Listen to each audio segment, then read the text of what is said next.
সুপ্রিয় দর্শক, কেমন আছেন সবাই? আশা করি সবাই খুব ভালো আছেন। আপনাদের দোয়ায় আমিও খুব ভালো আছি।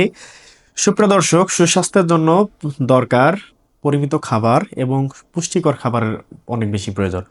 তো আমি সবসময় একটু চেষ্টা করি যে পুষ্টিকর খাবার এবং পরিমিত খাবার মেনটেন করার জন্য। তো আজকে দুপুরে কি কি খাচ্ছি সেটা নিয়ে একটা আপডেটই আপনাদের দেওয়ার জন্য আজকের ভিডিওটা করা। সুপ্রিয় দর্শক, দেখেন, বিশেষ করে এই আমার ভিডিওগুলো হচ্ছে যারা বাইরে থেকে খাবার খান, অর্থাৎ ফ্যামিলির সাথে থাকেন না, হোটেল থেকে খাবার খান অথবা বাইরের কোনো রেস্টুরেন্ট থেকে খাবার কিনে খান, তাদের জন্য হচ্ছে আমি মূলত আমার রিকমেন্ডেশনগুলো তাদের জন্য। সুপ্রিয় দর্শক, আজকে দেখেন আমি আমার দুপুরে কি কি খাবার নিয়ে আসলাম সেটা দেখেন যে এটা হচ্ছে ডাল, দেখেন, পাতলা ডাল। এবং একটু ভালো করে খেয়াল করে দেখেন যে ডালের ভিতর তেলের পরিমাণ খুবই কম, অর্থাৎ আমি শুধুমাত্র হচ্ছে নিচ থেকে একটু ডাল নিয়ে আসছি যেখানে কোনো তেল নেই। অর্থাৎ যতদূর সম্ভব সবসময় চেষ্টা করবেন যে একটু কম তৈলাক্ত খাবার খাওয়ার জন্য। এবং দেখেন যে একটা সবজি অর্থাৎ লাউ দিয়ে রুই মাছের ঝোল, এবং এখানে দেখেন যে খুব কম অর্থাৎ সামান্য পরিমাণ মশলা আমি এনেছি।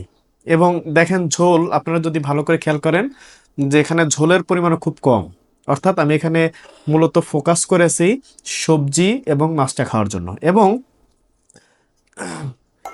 এখানে দেখেন যে করলা ভাজি, এবং আপনারা যদি ভালো মতো খেয়াল করেন যে করলা ভাজিতে আহ, মশলা বলতে তেলের পরিমাণ খুবই কম, এবং এটা হচ্ছে একটু কম ভাজা, অর্থাৎ একটু হলুদ এবং মশলা টশলা কম দিয়ে একটু কম ভাজা। এবং এটা যখন আপনারা মেনটেন করে খাবেন, আমি কিন্তু হোটেল থেকেই খাবারটা নিয়ে আসছি এবং আমি খুঁজে খুঁজে নিয়ে আসছি, এবং কম তৈলাক্ত এবং কম মশলা জাতীয় খাবার যেগুলো আছে আমি সেগুলোই হচ্ছে নিয়ে আসছি। এবং সুস্বাস্থ্য থাকার জন্য, অ্যাসিডিটি থেকে মুক্তি পাওয়ার জন্য, যাদের অত্যাধিক অ্যাসিডিটি আছে তারা যদি একটু মেনটেন করে খাবার খান তাহলে অনেকাংশেই সম্ভব। এবং আমরা অনেকেই মনে করি যে আমরা যারা বাইরে খাবার খাই যে তাদের পক্ষে এই খাবারের হেলথ বেনিফিট বা মশলা এগুলো ম্যানেজ করে খাওয়াটা একটু কঠিন। আসলে তা না, আমরা একটু চেষ্টা করলেই এগুলো ম্যানেজ করে ভালোভাবে খেতে পারি, এবং সেটা আপনাদের সামনেই প্রমাণ হিসাবে আমি দেখালাম। তো সবাই ভালো থাকবেন, সুস্থ থাকবেন। আল্লাহ হাফেজ।